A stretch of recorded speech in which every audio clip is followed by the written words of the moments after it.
Welcome back students. Welcome back to your online classes, SST classes. Yes students, as you know we are reading chapter number 8 of class 6 and we have done the part number 1. हम अपनी previous video में इस chapter का part 1 complete कर चुके हैं. Now we will do the remaining part of this chapter in this video. Let's start that. Yes students, our chapter name is rural livelihood और इसमें हम पढ़ चुके हैं कि रूरल एरिया के लोग किस तरह के ऑक्यूपेशन में इन्वॉल्व होते हैं अपनी जो है लिविंग को चलाने के लिए, जीवन को जीने के लिए, जीविका चलाने के लिए. तो हमने यहाँ पे पढ़ा एग्रीकल्चर के बारे में. अब पढ़ेंगे हम शॉपकीपर्स के बारे में. Besides farming, running shop in the village is another important source of livelihood in the villages. Shopkeepers sell things of all types like food items, grocery, vegetables, sanitary and hosiery, etc. etc.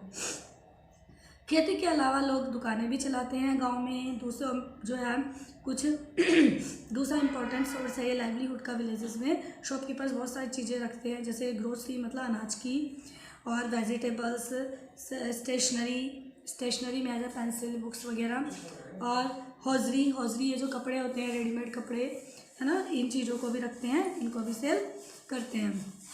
In villages which are situated near the sea a very important source of livelihood fishing. और villages वो villages जो sea coastal area के पास में आते हैं, तो वहाँ important source है लाइवलीहुड का फिशिंग. वहाँ पे लोग मछलियाँ पकड़ते हैं समंदर से जो इजीली मिल जाती हैं और उनको बेचने का एक ऑक्यूपेशन करते हैं. Some of the villagers have their own fishing boats. कुछ विलेजर्स की अपनी खुद की फिशिंग बोट होती है. While other take these on hire. बल्कि जो कुछ दूसरे होते हैं उन्हें वो किराए पर लेते हैं. Some of these boats are also fitted with engines and can go far into the sea for bigger catches.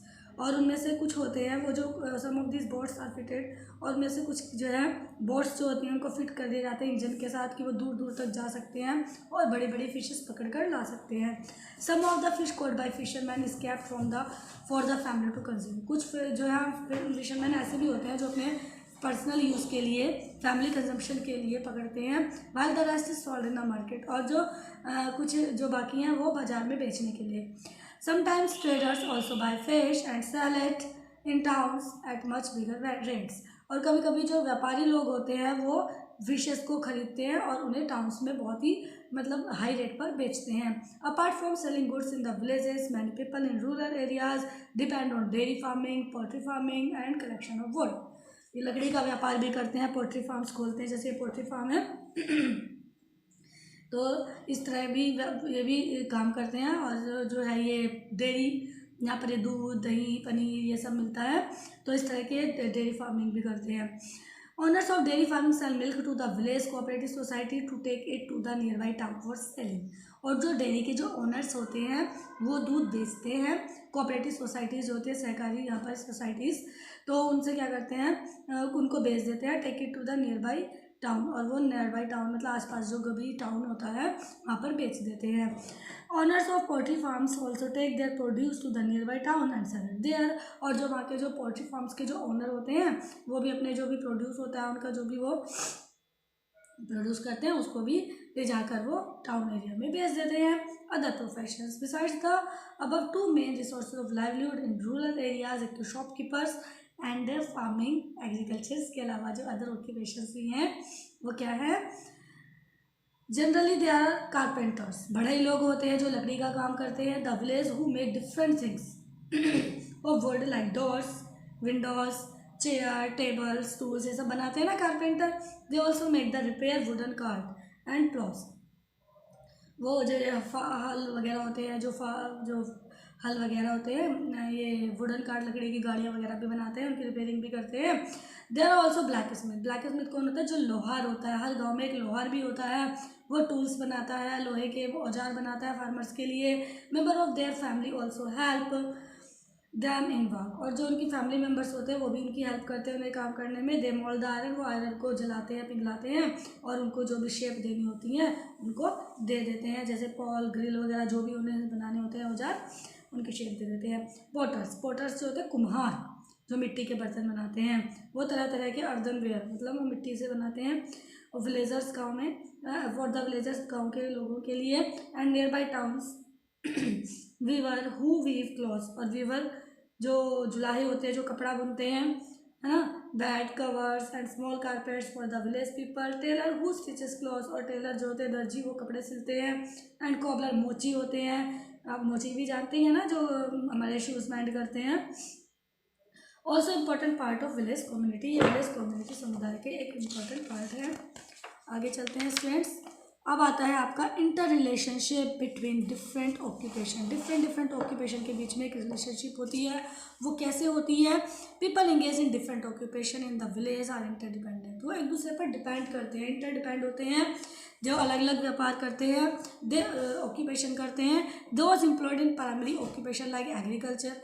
और देखो उनका जो है वो क्या करते हैं, प्राइमरी ऑक्यूपेशन में जो होते हैं वो खेती करते हैं, वो फूड प्रोवाइड करते हैं, पल्सेस, दालें, रॉ मटेरियल्स। और उसके बाद वो जो इंगेज होते हैं सेकेंडरी उसमें ऑक्यूपेशन में, वो फिनिश्ड प्रोडक्ट्स देते हैं, जैसे मैंने आपको बताया था कि एक प्रोसेस के बाद हम यूज़ कर सकते हैं। And machinery tools to the people. और जो मशीनरी का काम करते हैं, people engaged in tertiary occupation provide basic facilities like health care, education, etc. Those people belonging to all three categories of occupation are interdependent of each other.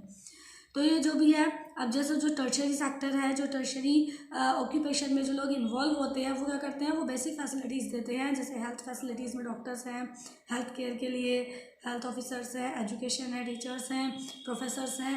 तो इस तरह से जो तीनों के तीनों सेक्टर्स हैं, वो तीनों के तीनों सेक्टर्स एक दूसरे पर डिपेंड करते हैं। जस्ट लाइक एक फार्मर है, फार्मर ने जो है एग्रीकल्चर किया, खेती की, जो अनाज उगाया, उसके बाद सेकेंडरी ऑक्यूपेशन के लोग क्या करेंगे, उनसे वो अनाज लेकर वो उन्हें पीसते हैं। आटा पीसा उन्होंने, और आटा पीसने के बाद वो ट्रांसपोर्ट के थ्रू हम लोग तक पहुंचा, वो टर्शरी में आ गया। तो इस तरह से जो तीनों सेक्टर्स हैं, तीनों ऑक्यूपेशंस हैं, ये एक दूसरे पर डिपेंड करते हैं। अब सपोज कीजिए जो रॉ मटेरियल्स जैसे कि कपास है ना, वो उगाई जा रही है, वो प्राइमरी में आ गया। उसके बाद जो सेकेंडरी में क्या आएगा, उससे जो कपास को जो है वो जो टेक्नोलॉजीज़ का यूज़ करके उससे कपास से जो है क्या बनाया जाएगा, धागा बनाया जाएगा, कॉटन बनाई जाएगी, है ना। तो धागा बनाया जाएगा, उसके बाद उसको वीविंग की जाएगी, उसको बनाया जाएगा, मशीनरी का यूज़ किया जाएगा, फिर उसके बाद लोगों तक उसको पहुंचाया जाएगा। तो इस तरह से क्या है, ये तीनों के तीनों इंटरडिपेंडेंट होते हैं, इनमें एक रिलेशनशिप होती है, सब एक दूसरे पर डिपेंड करते हैं। ओके, नाउ आई होप आपको ये चैप्टर समझ में आ गया होगा। Now we will meet in the next video with the new chapter. Till then bye bye, take care, stay home, stay safe friends, bye bye.